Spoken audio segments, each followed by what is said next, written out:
quoi? Taisez-vous. Non mais cet homme est ahurissant. Porte-parole du gouvernement. Ce que vous venez de faire, c'est super. Chers amis, bonjour et bienvenue sur Juste Milieu pour un nouvel épisode de Ça discute avec. Et aujourd'hui, je suis ravi et heureux de recevoir Laurence David avant toute forme de discussion. Chère Laurence, comment allez-vous? Fort bien. Un Le vrai soleil est plaisir. là, tout va bien. Voilà, le soleil encore là, même trop là, paraît-il, là, avec le réchauffement climatique, il est trop là. Là, ils nous ont dit, c'est compliqué tout ça, mais en tout cas, aujourd'hui, on est ensemble sur Juste Milieu. Vous êtes économiste de formation, enseignante et ex-directrice d'école. On peut retrouver votre plume dans Causeur et notamment votre plume qui se bagarre, telle une plume de mousquetaire sur les sujets liés à l'éducation, des sujets de plus en plus présents, bien sûr, aujourd'hui, et ça va être au cœur de nos échanges. Et pour commencer et faire votre connaissance, qu'est-ce qui vous pousse aujourd'hui, voilà, à traiter ces sujets-là? Qu'est-ce qui vous énerve? Qu'est-ce qui vous donne envie d'essayer de remettre un petit peu l'église au milieu du village? En tout cas, le bar PMU au milieu du village, on va dire, souci de laïcité oblige. Alors moi, je me suis énervée plus tard que Jean-Paul Brigelli. Je me suis énervée à l'arrivée du socialisme sous François Hollande. C'est-à-dire que jusque-là, j'arrivais à travailler en accord avec mes idées dans l'institution. C'est-à-dire que ce n'est pas mon premier métier, puisque je suis économiste au départ. J'ai travaillé un temps dans une société immobilière et j'ai passé le concours en candidat libre vraiment par passion. J'ai enchaîné, je suis même devenue maître formateur en art, puisque j'avais parallèlement fait un cursus d'art à la Sorbonne. Donc voilà, j'étais vraiment dans une volonté de transmettre.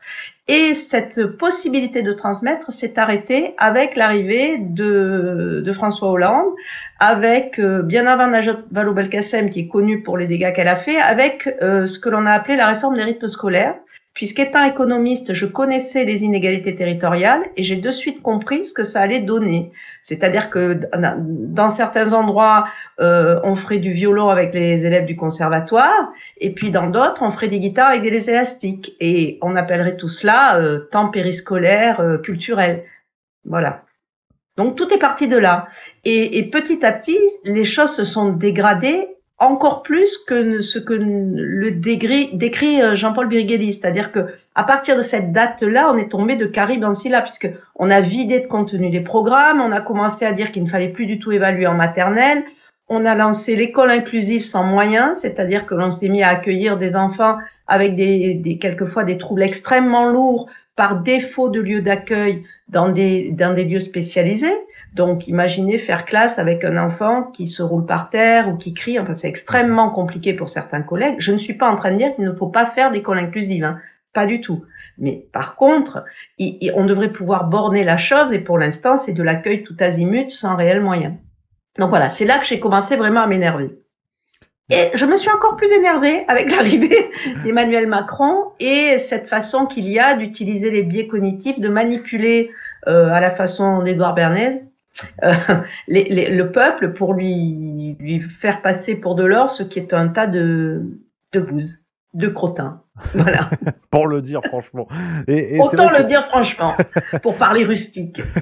Toutes ces thématiques-là, et vous le dites, on va aller au cœur du sujet, parce que c'est vrai qu'avec Emmanuel Macron, beaucoup de choses se sont accélérées. On assiste en plus aujourd'hui à une volonté, vous me corrigerez, hein, qui semble assez originale, qui est celle d'Emmanuel Macron, de faire du domaine de l'éducation le précaré du président de la République, quitte presque à faire du ministre de l'Éducation une sorte de délégué en charge de ces missions-là. Emmanuel Macron le disait dans un interview, je crois que c'était au Point il y a environ moins d'un mois, où il dit voilà, que l'éducation doit être du ressort du président de la République, mais malgré tout ça, on a un Gabriel Attal qui tente d'émerger, à la suite d'un Pape Ndiaye qui laissera une trace. Voilà, on va y revenir, peut-être voilà, sur Pape Ndiaye tout de suite, avant que j'aille vers les questions de la Baïa et tout ça qui sont apparues avec Gabriel Attal. Peut-être sur Pape Ndiaye, un mot. Alors, Pape Ndiaye, je veux dire, on avait droit à une mode de communication qui relevait de l'exposé de l'élève de 6e, comme je l'ai écrit, c'est-à-dire un sens de la communication proche de celui du bulot. Donc forcément, c'était quand même assez compliqué à suivre. Une absence de maîtrise totale du fond, et une forme calamiteuse, avec quand même le système qui continuait à turbiner et qui lui faisait des petites visites Potemkin pour faire des clichés là où il faut. Enfin, c'était ni fait ni à faire, quoi. C'était complètement surréaliste. Alors Attal par contre, connaît beaucoup mieux le système. Il a travaillé, il le connaît de là où il parle, c'est-à-dire des ors de la République. Cet enfant-là, je peux dire un enfant, il est si jeune, n'a jamais réellement connu la communale. Donc voilà, il le connaît de là où il parle, avec ses œillères idéologiques. Voilà, et avec un agenda qui est écrit depuis bien longtemps. C'est-à-dire que l'on ait eu Blanquer, Pap Ndiaye ou lui, l'agenda a été écrit en amont et il se déroule de façon ininterrompue. Moi j'appelle ça une forme de vente à la découpe de l'éducation nationale. C'est-à-dire qu'on la charge de tous les maux. C'est le principe thatcherien. On rend le système incapable de fonctionner, puis après on dit regardez comme il marche mal, il vaut mieux privatiser. C'est un peu facile. C'est un peu facile. Et aujourd'hui, sur ces questions de fond, on parlera après des questions plus de forme et des débats qu'on a eus à l'été, notamment plus récemment avec la Baïa par exemple. Mais sur ces questions de fond, quand vous parlez d'agenda, est-ce qu'on a assisté sur les questions de l'éducation à une accélération avec Emmanuel Macron, ou est-ce que c'est un agenda qu'on pourrait presque faire remonter à Nicolas Sarkozy par exemple, dans une grande logique qui mène vers la privatisation, comme dans d'autres secteurs comme la santé ou autres par exemple? Oui, moi je fais remonter ça à Nicolas Sarkozy. C'est là que l'on a commencé à voir des éléments qui étaient pleins de contenu, comme certains documents d'accompagnement des programmes être rendus obsolètes volontairement. C'est là où on a commencé à vider. C'est là, moi je me souviens de Luc Ferry annonçant que l'on supprimait les RASED. 8000 postes de RASED, réseau d'aide spécialisé aux enfants en difficulté, parce que ça allait faire gagner 8000 postes. C'était sur France Inter, et avec la franchise, le côté un peu enfant naïf qu'il a, il balançait ça à 1 heure de grande écoute sur France Inter, et depuis ça s'est poursuivi, parce que voilà, on a supprimé par exemple les postes de remplaçants. Enfin, tout ce qui se produit maintenant n'est que le fruit d'un enchaînement continu de volonté de détruire. Avec un point central, j'en reviens à la trahison socialiste, qui pour moi est absolument monstrueuse, cette façon de vider totalement les programmes de contenu. Voilà, donc quand on enseigne du vide, on obtient des éplats et un jour ça explose. Voilà. Parce que c'est vrai que cette course en arrière, on va dire, si on ose le terme, se manifeste aussi dans les programmes. Il y a vraiment une avancée en parallèle dans la constitution de ce qui fait l'école en France, donc au niveau des effectifs, au niveau des façons de travailler, des manières de travailler, du fonctionnement des postes. Et dans le même temps, on a aussi cette destruction des programmes qui n'est pas une légende. Je veux dire, on peut... Non, qui n'est pas une légende. Et on a également une évolution de la société qui ne va pas dans le sens du cadre, qui ne va pas dans le sens du travail, du côté un peu besogneux qu'il peut y avoir dans le fait d'apprendre à lire ou à écrire. C'est extrêmement répétitif, ça peut être aride.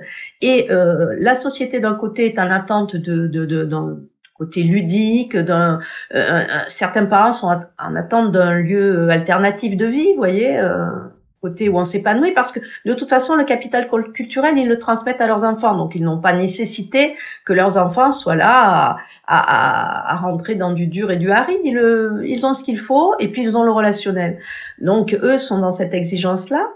Et parallèlement vous avez aussi des nostalgiques de la blouse grise qui n'est pas non plus la solution.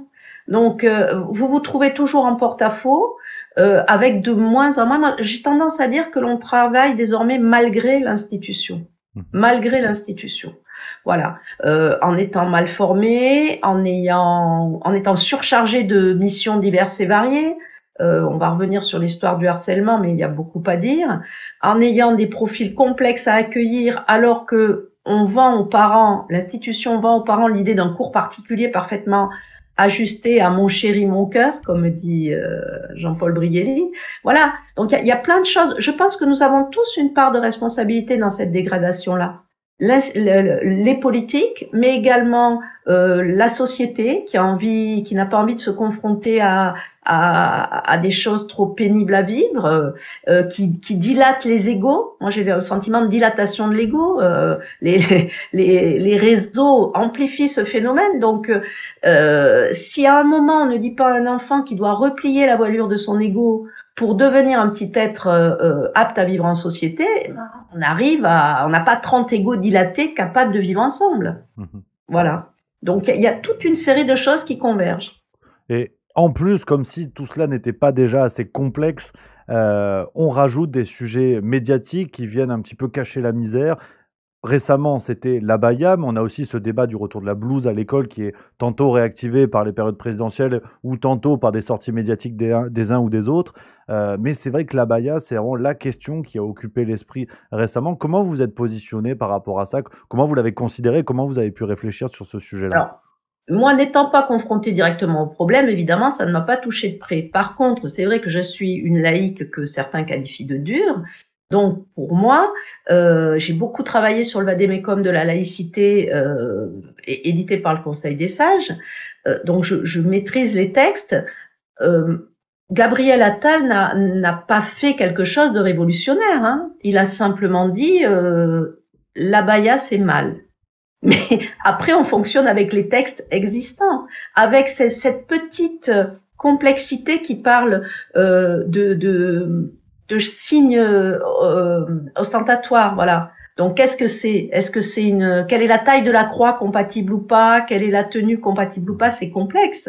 Cette chose-là, elle se réglerait de façon uniforme, c'est le cas de le dire, en mettant en place l'uniforme. Mais que fait Gabriel Attal? Il parle d'expérimentation. Donc, il reste sur son idée d'éclatement d'un système, de morcellement d'un système avec des adaptations territoriales. Donc, il n'y a pas de volonté forte de l'État et uniforme, contrairement à ce qu'il dit. C'est, écoutez, si vous voulez mettre l'uniforme, vous pouvez. Effectivement, dans un règlement intérieur, on peut écrire que tous les enfants doivent venir avec un t-shirt noir et un pantalon noir, par exemple. Voilà, on peut le faire, d'ores et déjà. Mais, une fois de plus, c'est un ministre qui ne s'approprie pas réellement la chose, qui laisse ses administrés au niveau du terrain devoir négocier, devoir gérer. C'est pas un ministre qui dit uniforme partout en France. Non, vous pouvez expérimenter si vous voulez. C'est l'idée que chaque établissement est une PME. Et cette idée-là, elle a été semée il y a très très longtemps. Et voilà. Mais sur ces questions-là, c'est vrai que c'est peut-être un peu l'idée que je défends, mais je suis ravi d'avoir votre avis sur ça. Est-ce qu'on n'assiste pas quand même malgré tout face à ces problèmes qui semblent insolubles? C'est-à-dire qu'on peut remonter à 89 et l'affaire du voile à Creil, enfin des voiles à Creil déjà.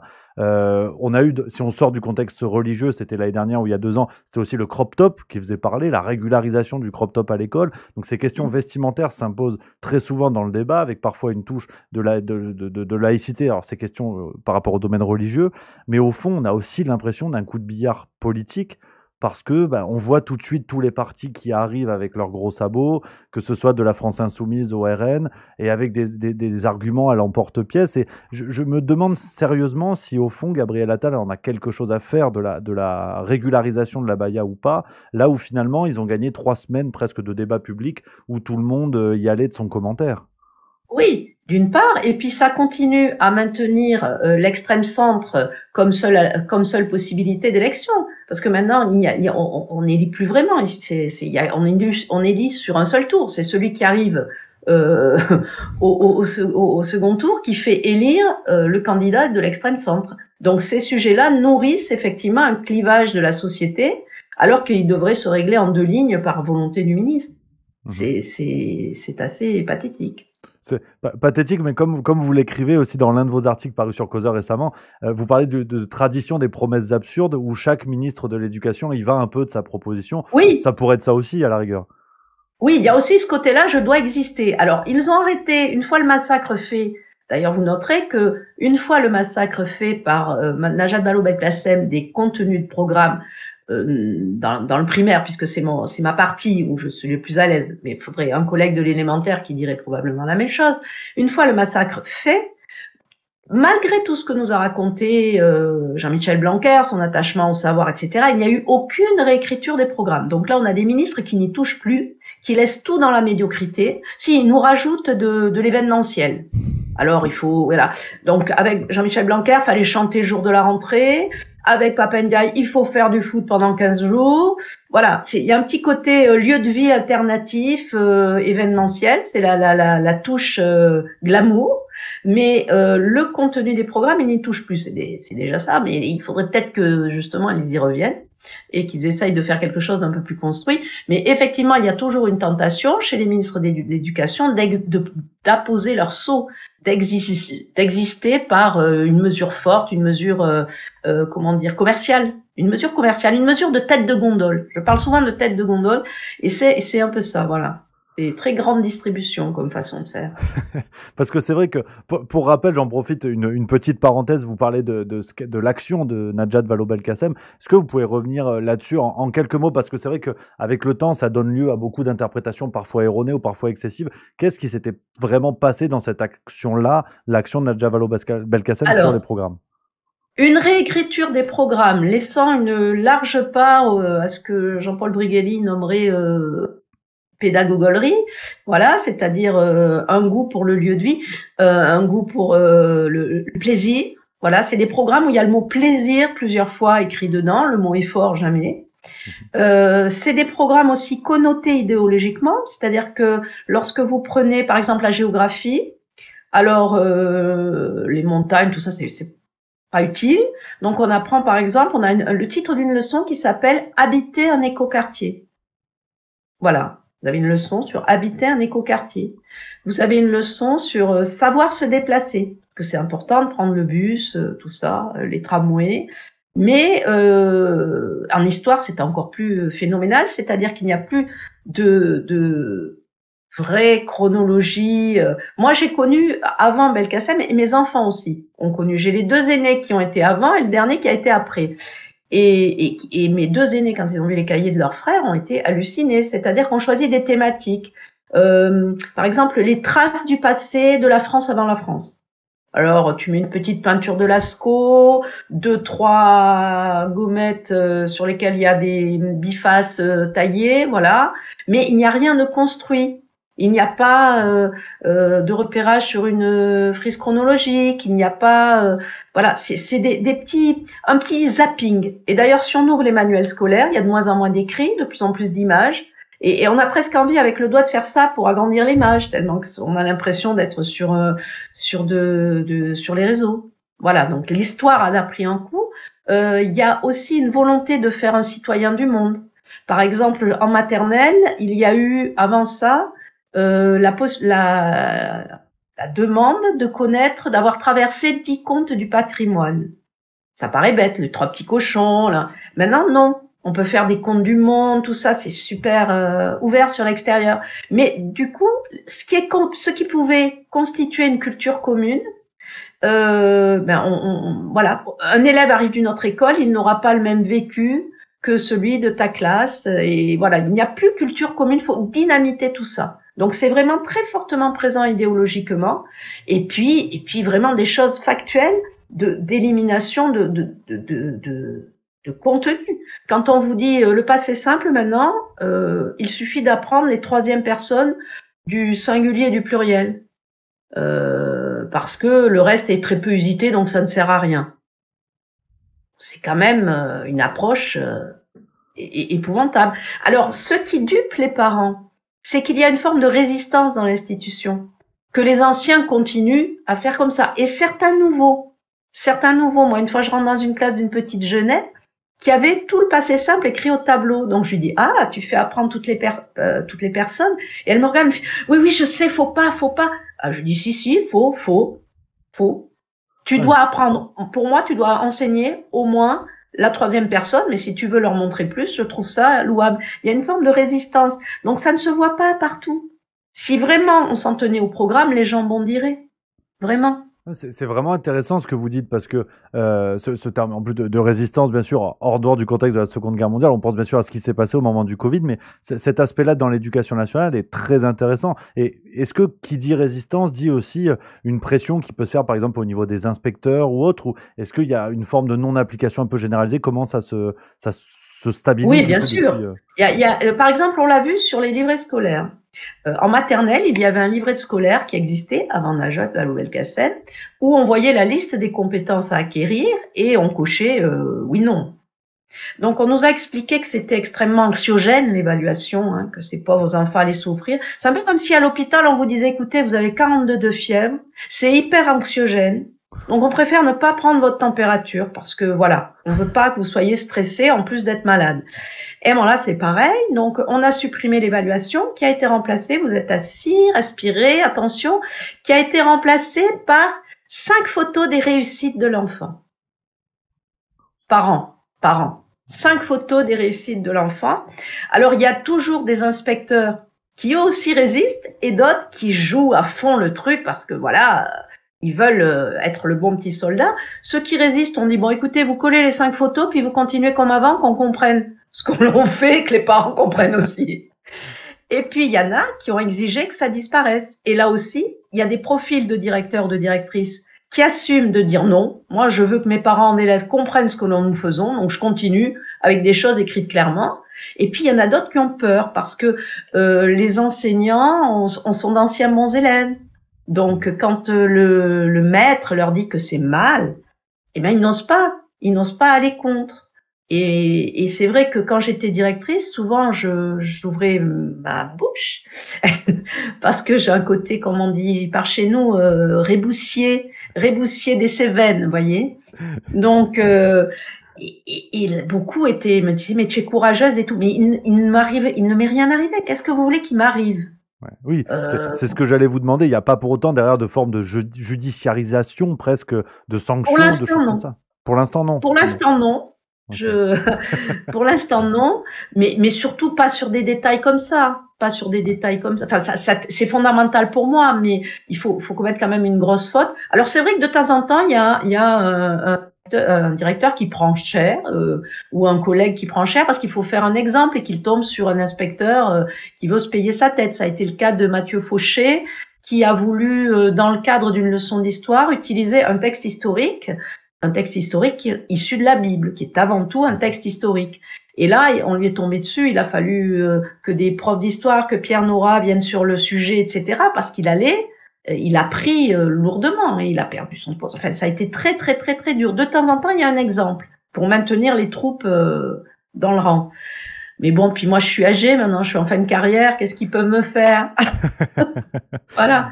Ouais, c'est dingue, en fait, ce constat-là, effectivement, qui, pour le coup, est rarement évoqué de manière publique dans les médias. C'est ce qui se passe à l'intérieur, on va dire, de la machine. Et alors, un autre sujet en lien avec ça, sur l'évolution des programmes, l'intégration à l'école, l'arrivée à l'école de questions qui peuvent déranger et susciter le débat. On voit ce qui se passe aujourd'hui du côté de la Belgique, avec l'arrivée de l'éducation sexuelle plus poussée que jamais dans les écoles.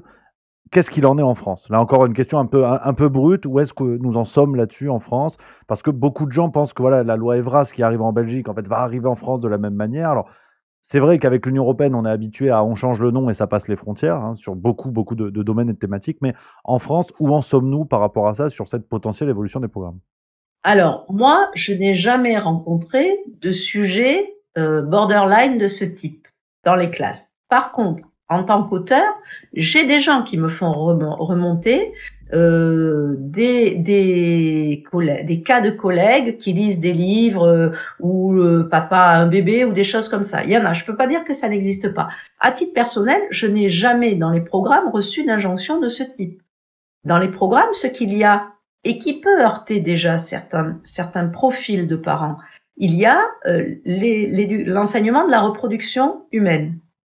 Donc, on étudie les plantes, la reproduction des animaux et la reproduction humaine. Donc, en CM2, effectivement, on va expliquer que le bébé est dans l'utérus. Mais déjà, pour certains parents, c'est déjà trop. Donc, il y a un peu cette confusion dans le débat actuel entre les gens qui sont sur une culture un peu tradie et pas très ouverte à ce qui s'est passé depuis 68 dans notre pays, qui déjà vont se crisper. J'ai des collègues qui ont des problèmes avec certaines communautés, c'est vrai, sur ces sujets-là. Mais ce n'est pas des cours d'éducation sexuelle, il ne s'agit pas de cela.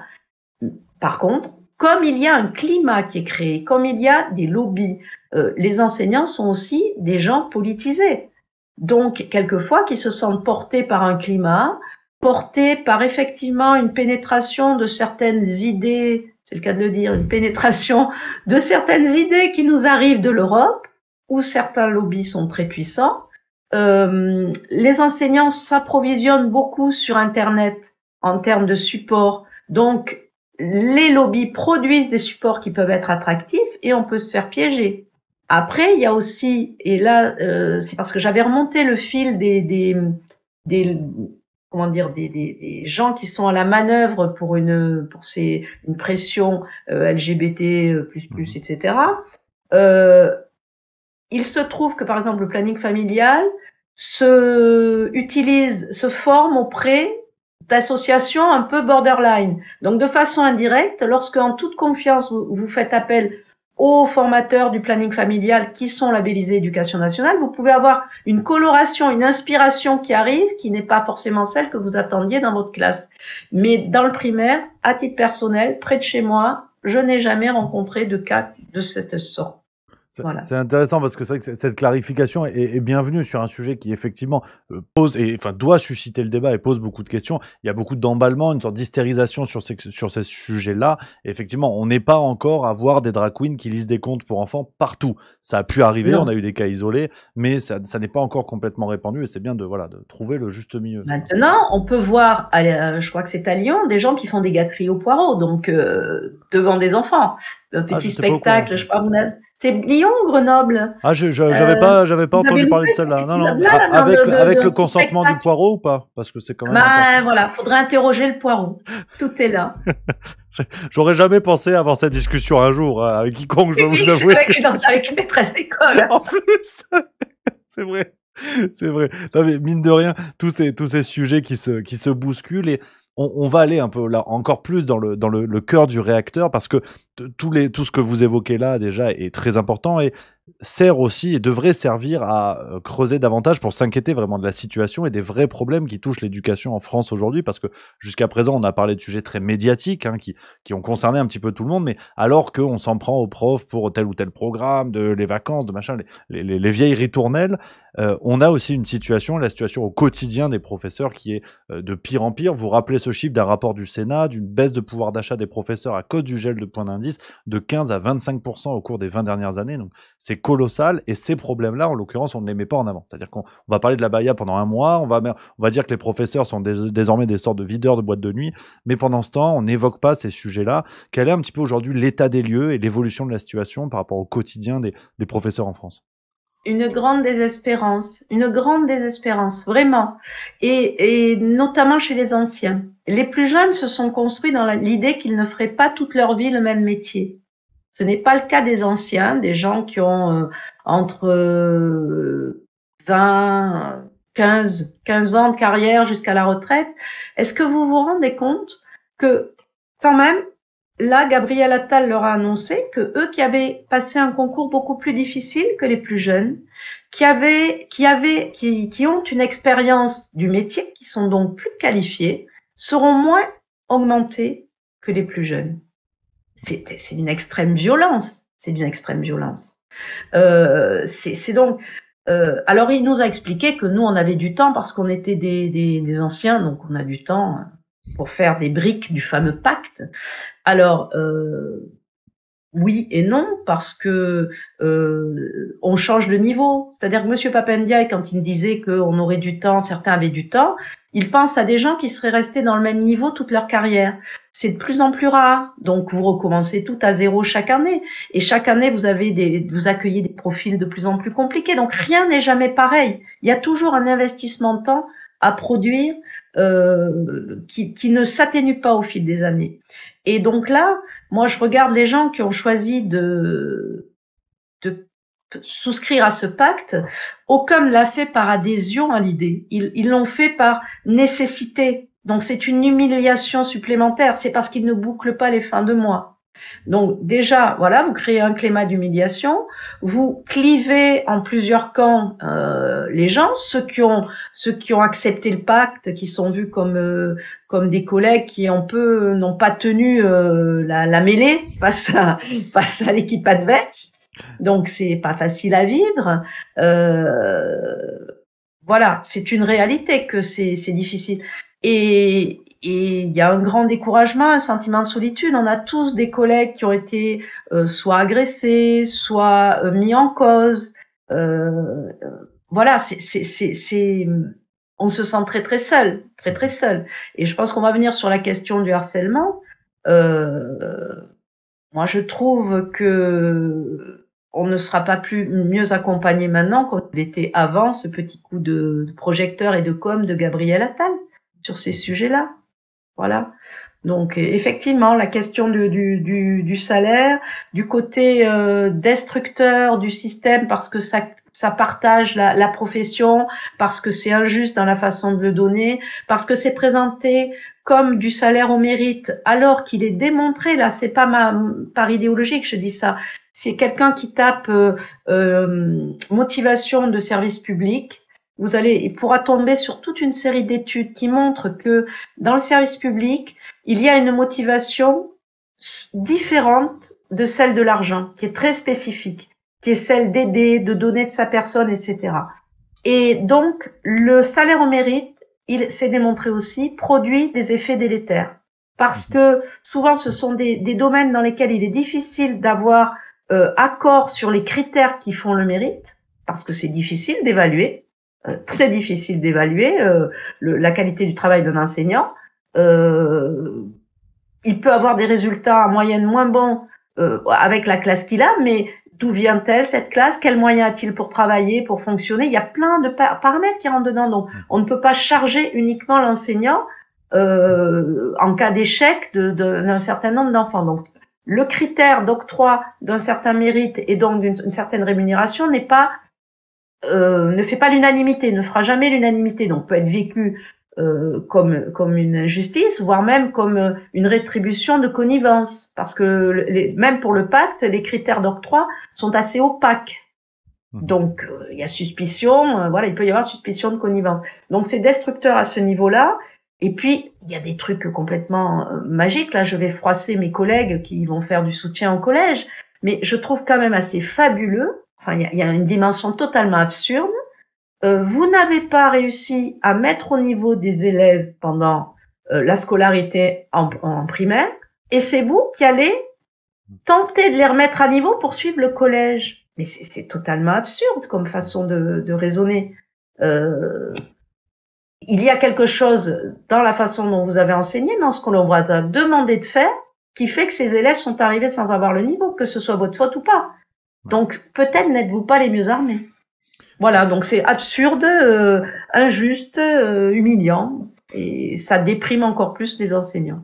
Et ce pacte que vous évoquez pour bien mettre tous nos spectateurs à niveau sur cette question-là, c'est une décision, c'est ça, assez récente, une forme de réaction, une Sarkozy aiguë du gouvernement qui propose un travailler plus pour gagner plus aux enseignants. Si on le résume en quelques mots. Tout en sachant que le travailler plus n'est pas assez important dans certains endroits pour que tous ceux qui veulent y souscrire puissent y souscrire. Voyez, c'est surtout un outil pour ne pas augmenter tout le monde parce qu'on ne veut pas augmenter tout le monde et qu'on n'en a pas les moyens. Donc, il fallait choisir à qui on donne. Donc, on va choisir des missions que l'on va reconnaître comme importantes. Et alors, par exemple, vous avez des collègues qui faisaient des projets extraordinaires de chorale, qui menaient des choses formidables sur le plan de la culture et de l'enseignement. Et on va leur expliquer que eux, ils ne toucheront rien, ils n'auront pas un copec de plus parce que leur programme n'est pas tendance, ne rentre pas dans le pacte. Alors qu'il y a des choses qui vont, elles, être valorisées. Par exemple, je vous dis ça en l'air, mais il peut y avoir des choses comme l'environnement. L'environnement, c'est super, c'est hyper tendance. Avoir une école écolabel, mais alors c'est le kiff le plus énorme. Voilà. Est-ce que c'est là la priorité réelle? Je me demande pour faire un individu qui pense par lui-même. Je m'interroge. Ça fait un peu, voilà. Je m'interroge. Et est-ce que par rapport à ça, il n'y a pas aussi vous en parliez tout à l'heure de la question de la privatisation avec ce pacte. Est-ce qu'on n'a pas un premier pas vers la privatisation justement avec une mise en concurrence des établissements scolaires et c'est à celui qui va cocher le plus de cases dans le cahier des charges pour avoir le plus de sous entre guillemets. Alors je le dis de manière un peu grégaire, mais il y a ça. Oui. Et il y a le fait que l'on remet le pilotage de ces choses-là au niveau de la petite entreprise établissement. Ou circonscription pour le premier degré. Donc, on fait des micro-chefs d'entreprise qui vont piloter, qui vont pouvoir donner à l'un, pas à l'autre. Vous voyez le truc un peu... Voilà, en se disant le privé, c'est mieux. Et c'est sûr que, regardez, pour les tarifs de l'électricité, c'est mieux. Hein, le privé, c'est top. Ah non, pas douter. Oui, effectivement. Ouais. Donc, ce pacte qui intègre ces questions-là à l'école avec une mise en concurrence, en plus on l'imagine, entre les enseignants. Du coup, de fait...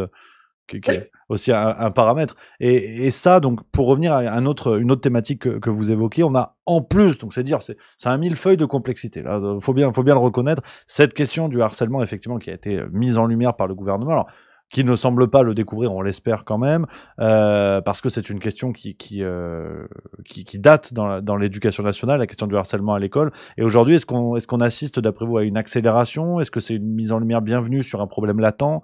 Où est-ce qu'on peut se situer? Alors, il y a plusieurs choses. Moi, loin de moi l'idée de minimiser la souffrance des enfants. J'ai beaucoup lu sur le sujet. Effectivement, il y a une défaillance dans la capacité des adultes de notre pays à écouter la parole des enfants.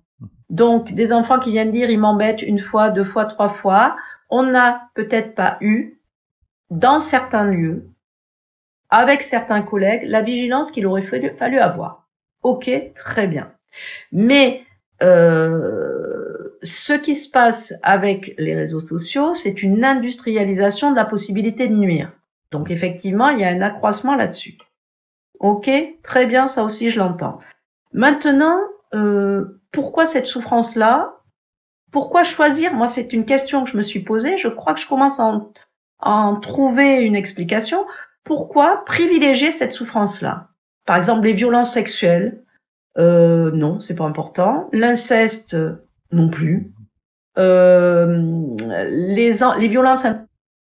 Moi, j'ai des enfants qui me racontent qu'ils vivent des horreurs parce que papa tape maman, etc. Et là, pour moi, c'est une impuissance totale parce que là, ce n'est pas l'enfant qui subit. J'ai eu des nombreux cas parce que les enfants vous racontent, surtout les petits. Vous voyez, quand un lundi, vous avez un petit qui arrive et qui vous dit, j'ai fait un article sur ça d'ailleurs, il y a longtemps, qui arrive et qui vous dit « Oh, j'ai eu peur ce week-end, un petit bout de chou de 4 ans. Papa, il a jeté maman sur la table basse. Et la table basse, elle s'est cassée. » Bon, ça, c'est un cas typique d'impuissance, puisque l'enfant n'a pas de bleu, rien du tout. Donc, voilà. Il y a des tas de sujets de souffrance et d'absence de lieu pour ces enfants, pour déposer leurs paroles et pour être entendus. Pourquoi privilégier le harcèlement? Alors, pour moi, c'est parce que on a trouvé la méthode miracle. On pense l'avoir trouvée. Parce que dans les pays nordiques, ils ont sorti une méthode qui est en train d'être diffusée par PowerPoint interposé, parce que 3 heures de PowerPoint permet de faire de vous un expert. Donc cette méthode, elle a un énorme avantage, c'est que c'est un protocole, et que donc si à un quelconque endroit vous omettez de le respecter, vous pouvez devenir un lampiste. Parce que une famille qui porte plainte contre l'école, ça coûte cher. Donc, il vaut mieux pouvoir avoir quelqu'un pour faire une mise à la terre. Donc, il y a cet aspect-là. Il y a le fait qu'on peut la présenter facilement par PowerPoint. Donc, ça ne coûte pas cher. On fait du e-learning. C'est hyper branchouille. Ça aussi. Et ça ne coûte pas cher. Voilà. Et on peut donner l'impression d'avoir résolu un problème. Mais si vous écoutez attentivement, je pense à quelqu'un comme Hugo, qui a une association, qui est un ancien enfant harcelé, qui a une 20aine d'années. L'une des premières choses qu'il a dites, il a dit bon, ok, c'est très bien. D'abord, la méthode en question phare, là, le système phare qui sert à libérer la parole, à accueillir la parole des enfants, n'est pas nous mis en place il y a 2 ans. Hein, c'est pas Gabriel Attal. Il le récupère pour sa promotion, mais non. Donc ça existe déjà. Et ce que dit Hugo, il s'exprimait notamment sur l'affaire tragique de Nicolas qui s'est suicidé. Il disait mais Nicolas, il y a eu quelqu'un pour entendre sa parole. C'est après que ça n'a pas suivi. C'est après. Et donc lui-même dit ce qui est démarré est important parce que ça libère la parole, c'est un peu un phénomène MeToo. Mais après, si on n'a rien à offrir au harceleur et au harcelé. Parce que quelqu'un qui harcèle est aussi un enfant je ne les mets pas sur le même plan, mais qui a des problèmes psychiques qu'il faut traiter. Alors qu'il faut traiter, il y a 2 volets, il faut sanctionner et il faut traiter. Or, actuellement, je vais vous donner juste un chiffre, 12 millions et demi d'élèves, 60 000 établissements, 7 000 psychologues scolaires. Ouais. Qu'est-ce que vous voulez qu'il se passe? Qu'est-ce que vous voulez qu'il se passe? 7000, c'est-à-dire que l'on est, ça doit être de l'ordre de 1600 élèves si on fait la division par psychologue scolaire.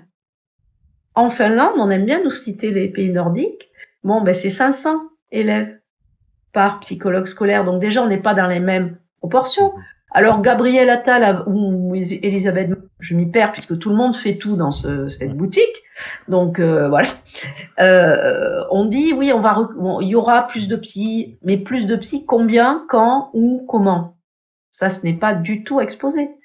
Donc la question, elle est là. Et le deuxième volet, si vous lisez Maurice Berger, qui est un pédopsychiatre qui s'occupe des adolescents violents, qui a une expertise de dizaines d'années derrière lui, il est clair, s'il n'y a pas une sanction précoce et exécutée, les enfants se sentent surpuissants et deviennent encore plus dangereux. Il constate, et c'est un chiffre qu'il donne lui-même, qu'avant 85% des jeunes qui passaient devant le juge avec en ressortaient changés et changer leur comportement, maintenant ils ne sont plus que 65%. Ils ont compris qu'il n'y a rien derrière au niveau de la sanction, donc tranquille, on continue. L'idée de déplacer le harceleur, déjà ça serait supposer qu'il soit seul. Déjà, on peut se dire on a trouvé le meneur, on le déplace. Mais vous croyez qu'en le déplaçant, il va changer de façon de dysfonctionner l'animal? Moi, je n'en suis pas certaine. Donc, il y a beaucoup d'effets d'annonce pour les raisons que je vous donne. On a trouvé une méthode qui ne coûte pas cher. On peut donner l'impression de faire quelque chose. Je ne suis pas certaine que le package soit complet. Et je l'ai évoqué aussi dans une vidéo, surtout avec Dupond-Moretti aux commandes, qui n'est pas quand même la personne la mieux armée pour l'exécution des peines courtes ou des sanctions. Et c'est aussi quelqu'un qui a derrière lui, et c'est terrible de le dire, une réputation, parce que j'ai essayé de chercher si elle était avérée, une réputation de maltraitance lors du procès d'Outreau et de difficultés, de mise en doute de la parole de l'enfant, qui peut-être a été salvatrice pour certains condamnés à tort, accusés à tort, mais qui a été profondément destructrice pour les années à venir, pour l'accueil de la parole des enfants. Donc voilà, tout ça, je vous livre le côté systémique de la chose, vous reconstruisez le puzzle et vous vous rendez compte que c'est beaucoup de bruit pour rien. Pour peu. Absolument. Et ce qui me semble terrible aussi, on parlait tout à l'heure, je parlais de coups de billard à deux bandes, et là encore, j'ai l'impression que le gouvernement utilise cette question-là, et vous l'expliquez très bien, qui semble un peu sorti du chapeau. On a l'impression qu'ils se donnent le rôle de l'action, alors qu'en vérité, ils reprennent quelques petits morceaux, des pièces du puzzle qui ne vont peut-être même pas ensemble d'ailleurs, et tout ça sur fond d'un autre projet de loi qui n'a rien à voir, qui est celui de l'encadrement de la vie numérique, le nouveau projet de loi du gouvernement sous fond de volonté européenne, et ils vont utiliser la question du harcèlement pour dire « Ah oui, mais du coup, les réseaux sociaux, faudrait davantage les encadrer. » Ils avaient fait le coup au moment des émeutes, et ils font également le coup concernant la question de l'accès à la pornographie pour les mineurs. Et ils légifèrent là-dessus, enfin en tout cas un groupe parlementaire est en train de réfléchir, groupe Horizon, donc Édouard Philippe, donc le gouvernement, et ils disent « Ah oui, non, on va peut-être interdire les VPN parce que vous comprenez, les jeunes accèdent à la pornographie. » Alors, je me permets une petite parenthèse, mais c'est dire à quel point en plus tout ça semble opportuniste, quoi. Absolument, absolument. C'est-à-dire que si vous dézoomez tous les sujets qui sont traités, que vous les regardez d'en haut, ça dessine un plan qui n'est pas très joli pour ce qui est de l'émancipation et de la capacité à penser et à échanger des êtres humains. Oui, je suis absolument d'accord avec vous. Il y a de ça derrière. C'est assez terrible. Ouais. Et un autre paramètre du problème que je voulais évoquer avec vous, parce que c'est un dessin qu'on a vu tourner qui est assez rigolo, qui montre des parents qui arrivent avec leur enfant, et il y a écrit en 1960, qui arrivent devant le professeur, et le professeur qui dit, les parents qui disent à l'enfant « Excuse-toi auprès du professeur », puis après t'as le dessin en 2020, et on voit les parents qui disent au professeur « Excusez-vous auprès de l'enfant », qui raconte un petit peu le changement, l'évolution qu'il y a pu y avoir sur la relation entre parents d'élèves, élèves et professeurs. Et aujourd'hui, on a l'impression que cette dissolution du social s'accélère, y compris entre les parents d'élèves, les professeurs, et comme dans toute la société d'ailleurs. Mais est-ce que vous partagez cette impression-là d'une opposition de plus en plus marquée, où on va isoler les groupes sociaux, donc en l'occurrence là les professeurs, on va les mettre en opposition avec les parents d'élèves, une opposition permanente où on va donner des rôles à certains, on le disait tout à l'heure sur la question de l'abaya, où on dit aux professeurs du jour au lendemain, bah maintenant c'est vous qui allez estimer la robe, la chose, le machin, et ça devient de plus en plus sidérant en fait, se diviser pour mieux régner, qui se voit dans toutes les couches sociales, dans même tous les corps de métier, en tout cas de nombreux corps de métier. Est-ce que vous voyez aussi ça et ce rapport avec les parents d'élèves qui s'est peut-être inversé au fil du temps? Je le vois, il y a un diviser plus pour mieux régner, et il y a aussi une nouvelle gestion politique, des appareils politiques par part de marché. Et je pense qu'il y a ça derrière. C'est-à-dire qu'on va jouer la part de marché enseignante. On se dit, allez, on va mettre Pap Ndiaye, il est noir, ils sont tous de gauche, ça va leur plaire, ça nous permettra de gratter quelques voix. Voilà. Après, on va jouer les parents d'élèves, on va jouer patron de PME qui travaille dur. Mon père en était un, donc je peux me permettre de le dire. Et on va lui dire, vous vous rendez compte les vacances qu'ils ont, les enseignants là? Ouais. C'est quand même choquant, ça vous, hein? On pourrait quand même les faire bosser parce qu'on va reconquérir le mois de juin et ça va bosser. Voilà. On joue ces petites choses. C'est vraiment du commerce de téléphonie. Voilà. C'est-à-dire que, voilà, un petit argument de vente par-ci, un petit argument de vente par-là. Et ça, c'est extrêmement destructeur. Avec, j'en reviens encore une fois au biais cognitif, c'est-à-dire des ficelles qui, quand on les connaît, nous sautent aux yeux. C'est-à-dire quand on connaît la façon que l'on peut utiliser pour manipuler des foules, on la reconnaît très fortement dans le macronisme. Très, très fortement. Par exemple, il y a une statistique que vous connaissez forcément, c'est le 20% des élèves rentrent en sixième sans savoir lire. Ça, on vous le martèle, hein. On vous le martèle, on y va, machin. Sauf que pour quiconque a fait un peu de statistiques, et même pour quiconque a fait sa moyenne en maths, voilà. Par exemple, vous savez très bien que votre moyenne en maths, si vous avez 10 à la fin du trimestre, vous pouvez avoir eu que des 10, et vous êtes un élève moyen, ou vous avez eu la moitié de 0 et la moitié de 20, et vous êtes un petit crétin pas trop travailleur qui de temps en temps, voilà. n'est pas du tout la même chose. Et ben, ces 20%, c'est exactement pareil. Si on ne parle jamais de l'amplitude qu'il existe, qui se cache derrière, qui fait que dans l'Hérault, ces enfants qui ont des difficultés vont être 5% dans les coins les plus dans la norme, sans difficulté sociale particulière, bon, vont être 5-6%, ce qui est aussi les 5-6% de troubles 10, peut-être, je ne sais pas, c'est à creuser. Et puis vous vous trouvez dans la grande couronne parisienne avec du 40%. Dans les quartiers pas Neuilly, hein, ouais. Voilà. Ça, ce n'est jamais dit. Vous voyez, c'est manipulé tout le temps. Et puis cette façon aussi de s'autoriser à juger mon métier par des points de détail. C'est-à-dire qu'on n'entend pas le président Macron dire, mais quand même les points de suture. Moi, je trouve que c'est très très moyen à l'hôpital. Les points de suture, là, faudrait revenir. Parce que c'est ça qu'il fait quand il se permet de venir dire oui, alors quand même l'enseignement de l'histoire, faudrait le faire chrono. Et c'est un point de détail. Il rentre et tout le monde se sent autorisé au motif qu'il est allé à l'école à faire la même chose. Mais est-ce qu'à un moment vous allez voir votre plombier et vous disiez non, là franchement la soudure là non, ne la sens pas du tout comme ça. Moi de mon temps, non mais franchement, ça aussi c'est à réfléchir. Cette façon que l'on a de s'autoriser à blâmer sans arrêt les enseignants, tout en leur disant de temps à autre « Ah, enfin, les vacances sont finies, vous allez reprendre les mouflets, j'en peux plus. Hein. » Ça, on l'entend régulièrement.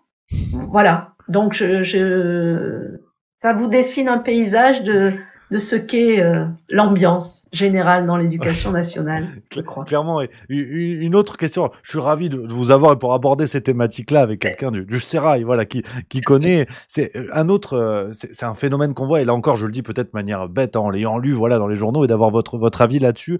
Aussi, le phénomène de psychologisation permanente dans la société, qu'on peut voir aussi du rapport que peuvent avoir des parents avec leurs enfants, avec le fameux HPI, où maintenant on voit toutes les revues psychologiques en parlent, c'est de partout dans la presse, les enfants HPI, ou dysorthographiques, ou dyslexiques, avec tous ces termes-là qui s'invitent dans les débats, alors avec une réalité qui, quand on ferme Télé Loisirs, qui n'est pas franchement palpable, mais sur le terrain, vous, en tant qu'enseignant, est-ce que vous assistez à ça? Est-ce que c'est un phénomène qui a toujours été présent? Oui. Et voilà.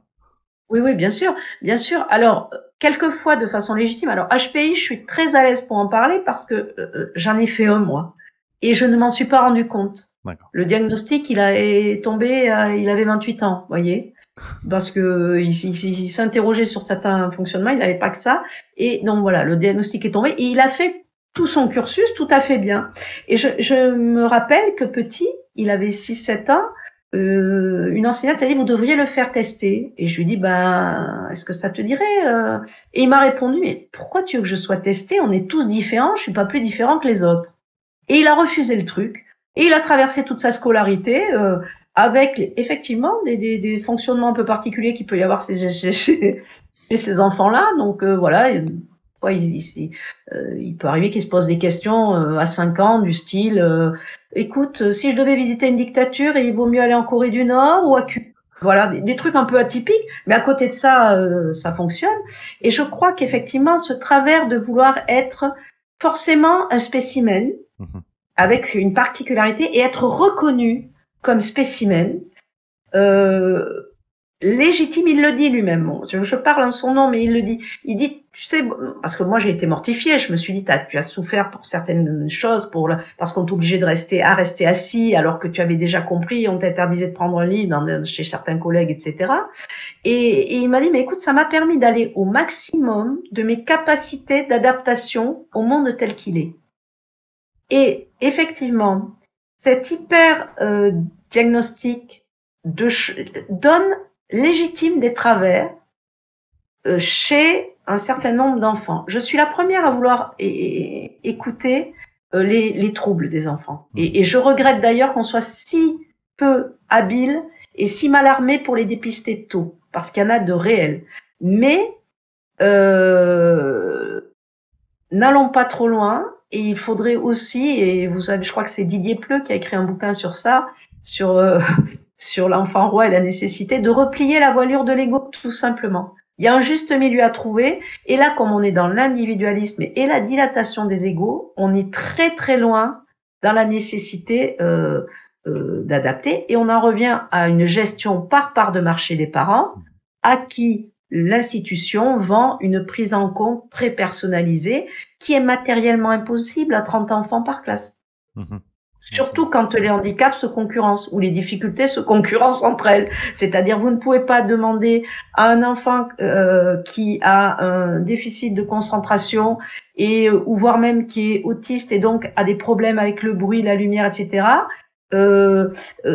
d'accepter qu'à côté son petit camarade, qui lui aussi a un trouble de l'attention et a besoin de répéter 15 fois à haute voix les consignes, il y en a un des deux qui va en pâtir.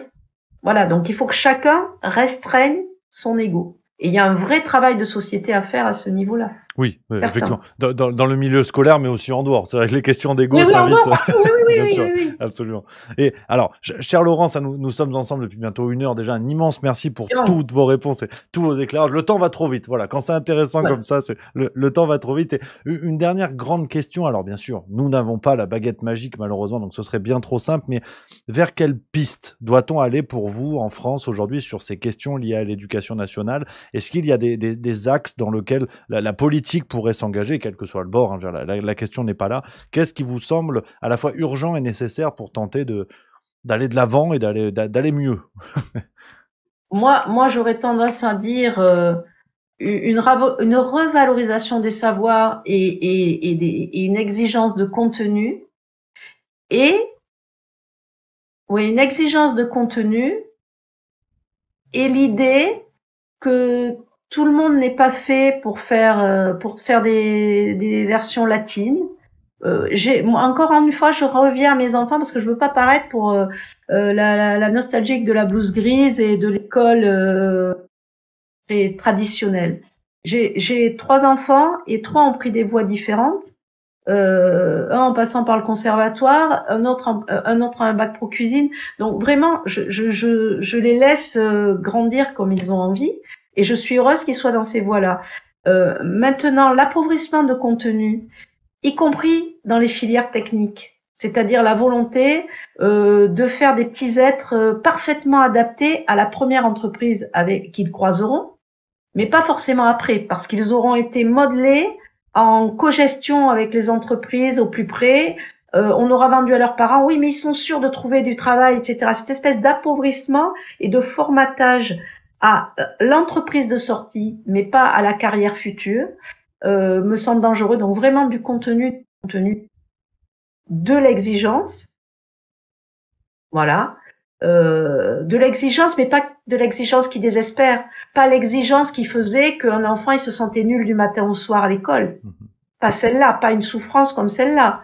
Un enfant 10, j'en ai fait un, a beaucoup plus de mal à apprendre à lire. Un enfant dyspraxique a beaucoup plus de mal à tenir un stylo. On ne peut pas exiger qu'il écrive parfaitement à la plume. Là, cette adaptation, elle me semble légitime. Mais on doit quand même lui dire, effectivement, pour toi, ça va être plus dur. On peut pas le lui cacher, on peut pas lui adapter sans arrêt tout pour qu'il ait l'illusion de progresser tranquillement comme les autres. Voilà. Faut redonner une forme de lucidité à chacun et d'honnêteté avec lui-même et d'honnêteté sur la part d'effort qu'il va devoir fournir. Voilà. Donc du contenu, de l'exigence, mais de l'exigence avec de l'humanité. C'est-à-dire en étant capable d'adapter, de donner des outils pour ceux qui n'y arrivent pas. Et là, maintenant, on ne peut plus puisqu'il n'y a plus de réseau d'aide dans les écoles, qu'il y a saturation dans les hôpitaux pour les diagnostics. Enfin, c'est une catastrophe. Donc, voilà. On retient ces notes-là de positif et qui, on l'espère, voilà, vont s'appliquer. Chère Laurence, un grand merci pour votre venue sur Juste Milieu. Merci à vous. Avec grand plaisir, avec grand plaisir. Chers spectateurs, à bientôt. Voilà, avec plaisir. Bien sûr, vous êtes la bienvenue, évidemment. Voilà, si l'actualité l'exige, je avec suis là. Grand plaisir, bien sûr. On peut vous retrouver en attendant d'ici là dans Causeur, c'est ça? Tous les mois, dans vous Causeur. êtes sur le. J'ai un compte Facebook aussi pour ceux qui auraient des difficultés à accéder à mes articles qui sont parfois réservés aux abonnés. Et puis voilà. Et ben voilà, on vous suit avec grand plaisir. Et nous, chers amis sur Juste Milieu, on va se retrouver bientôt pour de nouvelles vidéos. Vous le savez, je vous embrasse. À très bientôt. Voilà, au revoir.